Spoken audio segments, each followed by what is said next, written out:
दोस्तों, क्या आपने कभी गोबर के उपलों पर बाटी सेक कर खाई है? शायद नहीं खाई होगी। तो आज मैं आपको इस वीडियो में बताने वाला हूँ कि गोबर के उपलों पर बाटी कैसे सेकी जाती है और जब इनसे सेक कर खाया जाता है तो इसका स्वाद है ना 400 गुना बढ़ जाता है। और इसके लिए जो आटा आप यूज लोगे ना, वो हम जब रेगुलर वाला आटा यूज करते हैं जिससे हम रोटी बनाते हैं रोज़, तो वो वाला आटा नहीं चाहिए। इससे थोड़ा सा अलग आटा हमें चाहिए बाटी के लिए। तो मैं आज इस वीडियो में सब कवर करने वाला हूँ। आपकी जो बाटी बनाओगे ना अब की बार, तो उसका स्वाद 400 गुना बढ़ जाएगा और खाने में भी बेहतरीन लगेगा, क्योंकि जो बाटी और दाल का कॉम्बिनेशन होता है ना, बहुत ही शानदार होता है। और अगर इसके साथ हम चूरमा भी लेते हैं तो फिर तो क्या कहने। तो सबसे पहले हम जब आटा लेंगे तो रेगुलर वाला आटा यूज नहीं करेंगे।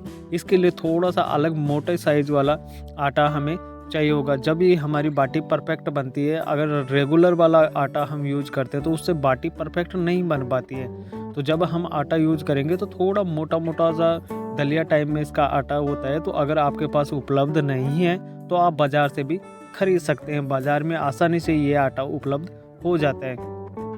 तो दोस्तों, आपको कुछ इस प्रकार से आटा चाहिए होगा, जो हल्के हल्के बारीक से कण दिखाई दे रहे हैं ना इसमें गेहूं के, इस प्रकार से आपको आटा बाटी के लिए परफेक्ट रहता है। और जब हम इस प्रकार से आटे से बाटी बनाएंगे तो बाटी का जो स्वाद होगा वो भी बेहतरीन होगा। और बाटी जब सिक कर तैयार हो जाती है ना, तो ये बिखरा बिखरी सी हो जाती है बाटी। तो जब हम उसमें घी मिलाकर खाते हैं तो बहुत ही शानदार और लाजवाब तरीके से इसका टेस्ट आता है। तो अब इसकी सिकाई करने के लिए हम गोबर के उपले एक जगह पर रख देंगे और उन्हें जला लेंगे, ताकि जब हम बाटी बनाकर तैयार कर सके तब तक ये परफेक्ट तरीके से सही हो सके और जो बाटी हम सेकेंगे उसको सेकने के लिए ये तैयार हो सके। तो आप कुछ इस प्रकार से गोबर के उपले रख दीजिएगा और उनमें उनको जला लीजिएगा, ताकि जब हम बाटी का जो प्रोसेस है बाटी बनाने का, तब तक ये जलकर तैयार हो चुके। अब इसके बाद में जो ये हल्के हल्के दाने से दिखाई दे रहे हैं ना, आपको इसी प्रकार से आटा यूज करना है। आप मार्केट से भी खरीद सकते हो। अब इसके बाद में हम आवश्यकता अनुसार इसमें नमक डालेंगे और नमक डालने के बाद में हम इसमें थोड़ा हल्दी पाउडर डालेंगे और किसी चीज़ का इस्तेमाल नहीं करेंगे। फूड कलर का इस्तेमाल आपको बिल्कुल भी नहीं करना है, क्योंकि हल्दी डालने से इसका कलर बिल्कुल अच्छा आता है और ये देखने में भी अच्छी लगती है और खाने में भी स्वादिष्ट लगती है। तो आप इस प्रकार से आटे को मिला लीजिए। अब इसके बाद में हम इसमें मोइन के लिए या तो घी का इस्तेमाल करेंगे या फिर कुकिंग ऑयल का इस्तेमाल कर सकते हो। दोनों में से किसी भी चीज़ का इस्तेमाल कर सकते हो। और अब जब आप मोइन डालोगे ना, मोइन डालने का जो प्रोसेस होता है ना दोस्तों, जब हम बाटी को सिकाई करते हैं तो वो उसके दरारें से आ जाती है बाटी में।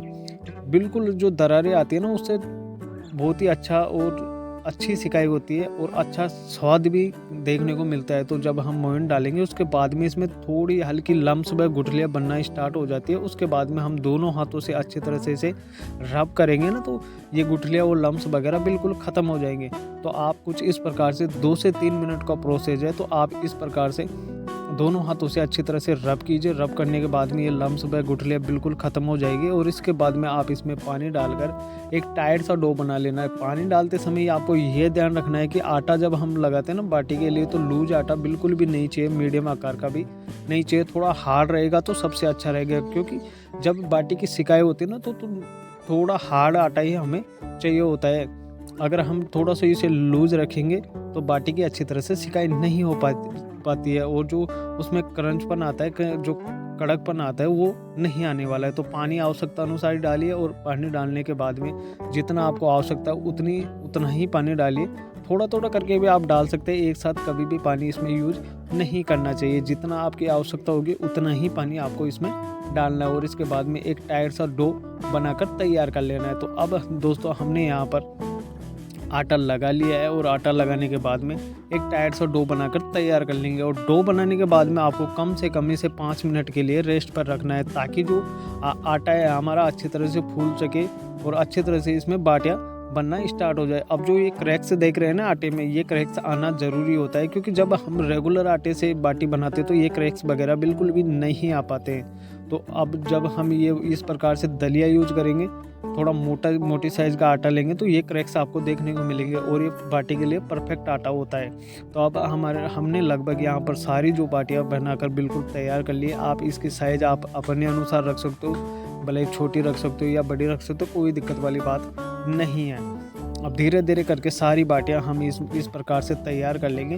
अब जब हम दोस्तों बाटी बनाते हैं तो ये जो क्रैक्स दिखाई दे रहे हैं ना बाटी के अंदर, तो वो होना आवश्यक होता है। अब ये मोइन से भी आएगा और जो हमने आटा यूज किया है उससे भी आएगा, तो दोनों ही परफेक्ट तरीके हैं। आप इस प्रकार से बाटी घर पर तैयार कर सकते हो। और जब हम इसे गोबर के उपलों पर सिकाई की जाती है तो बहुत ही बेहतरीन, बहुत पहले वाला स्वाद आता है, जो पहले के ज़माने में स्वाद आता था वही स्वाद आज भी देखने को मिलता है। तो हमारे गोबर के उपले लगभग तैयार हो चुके हैं। अब इसको जब ये अच्छी तरह से तैयार हो चुके हैं, ये ध्यान रखना है कि जब ये जल रहे हैं ना तो जलने नहीं चाहिए, ये मतलब इसमें धुआं नहीं निकलना चाहिए। और जो साइड में दिखाई दे रहे हैं जहाँ पर हम बाटी सिकाई कर रहे हैं, तो इस प्रकार से हमें गोबर के उपले थोड़ा थोड़ा फोड़ लेना है और उसके बाद में एक एक करके बाटी इसमें रखते जाना है। अब यहाँ पर ध्यान रखना है कि बाटी को लगातार आप इधर से उधर करते जाइए, उलट के आपको इसे अच्छी तरह से सेक लेना है। मतलब ये एक साइड से जलना नहीं चाहिए, अगर आप इसे पलटोगे नहीं तो ये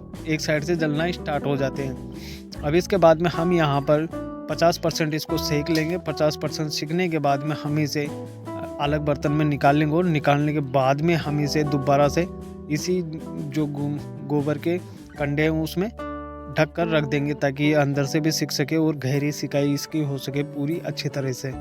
जब आएगा इसका टेस्ट और असली खाने का मज़ा, तो आप इस प्रकार से इसे 50% पहले ऊपर ही सेक लीजिए और 50% आप जब इसे अंदर रखेंगे तो ये सिक जाएगा आराम से। तो इस प्रकार से आप 50% ऊपर ही हमको सेक लेना है। इसके बाद में दोस्तों हम इसे जब सिकाई करते हैं तो क्योंकि जब ऊपर से हम इसको हल्का हल्का सिकाई कर लेंगे तो ये 50% के आसपास में सिक जाते हैं। इसके बाद में हम इसे अलग बर्तन में ट्रांसफ़र कर लेंगे। 50% सिकने के बाद में आप ध्यान रखिए कि ये बिल्कुल भी जलने नहीं चाहिए, नहीं तो हमें थोड़ा हल्का हल्का जो स्वाद है ना वो बेहतरीन तरीके से नहीं आ पाएगा।